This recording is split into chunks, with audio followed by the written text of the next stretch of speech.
دنیا کی رنگینیوں میں کھو کر انسان اپنی اصل منزل کو بھول جاتا ہے۔ وہ یہ بھول جاتا ہے کہ اس دنیا میں اس کا آنا محض ایک امتحان ہے۔ انسان کے لیے سب سے بڑی ناکامی یہ ہے کہ وہ اپنے خالق، اپنے رب کو بھول جائے۔ اللہ تعالیٰ نے قرآن میں بار بار یاد دہانی کرائی ہے کہ دنیا عارضی ہے اور آخرت حقیقی زندگی ہے، لیکن انسان دنیا کے پیچھے بھاگتے بھاگتے یہ بھول جاتا ہے کہ اسے ایک دن اپنے اعمال کا حساب دینا ہے۔ جو لوگ اپنے رب کو بھول جاتے ہیں وہ دنیاوی خواہشات کے غلام بن جاتے ہیں۔ ان کے دل میں سکون نہیں رہتا، ان کے اندر کی بے چینی انہیں مزید گناہوں کی طرف لے جاتی ہے۔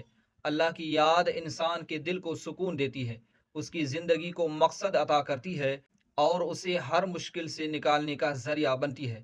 اللہ تعالیٰ نے فرمایا، اور جو میرے ذکر سے منہ موڑے گا اس کی زندگی تنگ ہو جائے گی اور قیامت کے دن ہم اسے اندھا اٹھائیں گے۔